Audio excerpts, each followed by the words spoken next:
به نام خدایی که جان آفرید، سخن گفتن اندر زبان آفرید. اما بعد، السلام علیکم و رحمت الله و برکاته.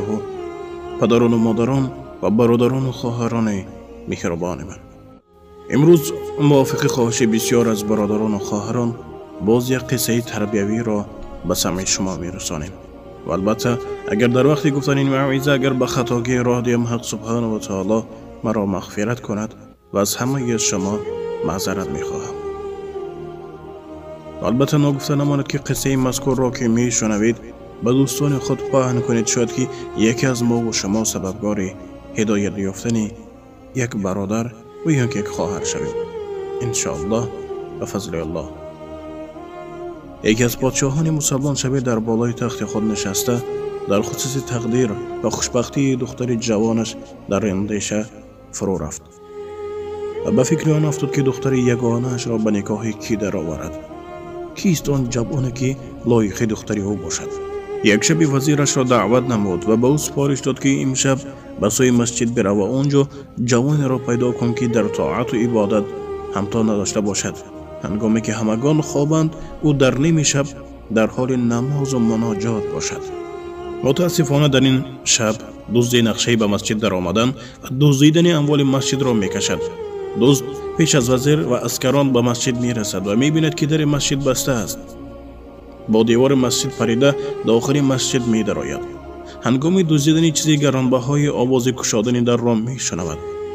از این کار در حیرت افتاده در حال خود را نمازخوان نشان میدهد و به خواندن نماز دروغین مشغول میشود.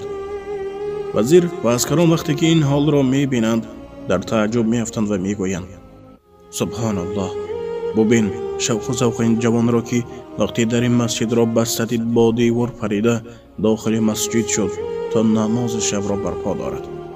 وزیر به عسکران فرمان داد تا بعد فارغ شدنش از نماز او را به پیش من بیاورید، اما دوست از ترس و خوف مرگ نماز را سلام میداد و تیز نماز دیگر را شروع میکرد.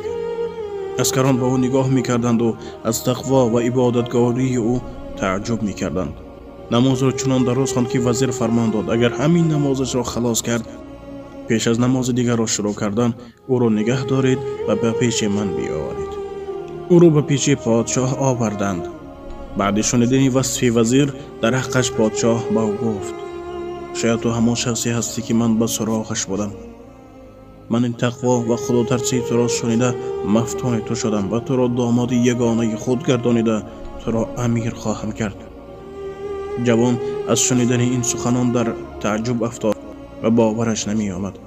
سرش را شرمنده‌وار به پایان انداخت و به خود گفت خدایا، به سبب یک نماز دروغین مرا امیر گرداندی و دختری پادشاه را نصیبم ساختی. پس اگر نمازهای از صدق دل بخوانم چه هدیه‌ای را برایم تقدیم می نمایید؟ واقعا دوستان من، درگاه الله سبحانه و تعالی بی همتاست.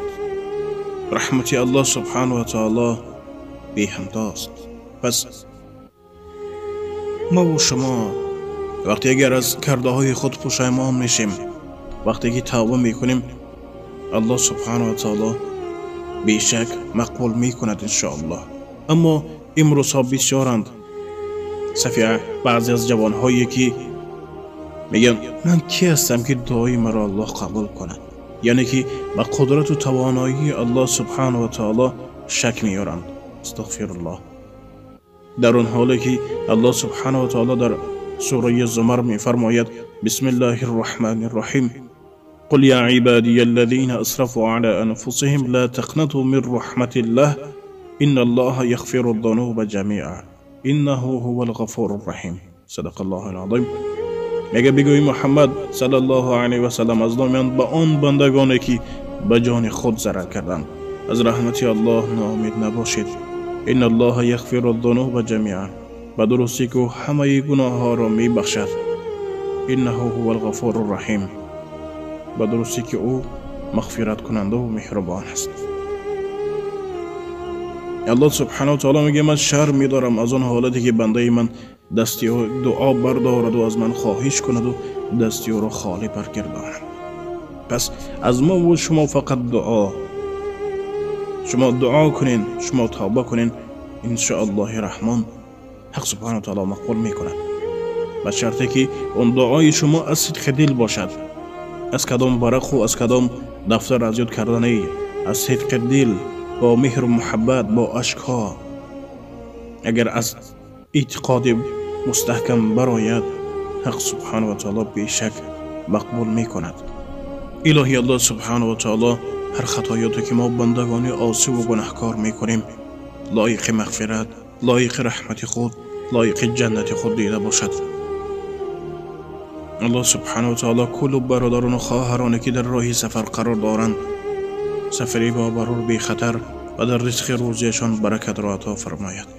الله سبحانه و تعالی همه هموطنان ما و شما را صحت و سلامت به نزد پدر و مادر، خویش و اقرب برده رساند. الله سبحانه و تعالی همه ما و شما را در این شهر غریبی از قصد نابکاران و از خوف و خطر زمانه در حفظ و امانت خودش نگه داشته باشد. الله سبحانه و تعالی پدران و مادران همه ما و شما را و خواهران و دادران همه ما و شما را، هموطنان ما و شما را، وطن ما و شما را در تنج و آرامی نگه دارد. و السلام علیکم و رحمت الله. با احترام دوست برادر شما امید رحمت. اللهم صل على سيدنا و نبینا محمد على جميع الانبیاء والمرسلین و على آله و اصحابه اجمعین. الله سبحانه و تعالی یار و مددگار و نگهبان همه شما باشد.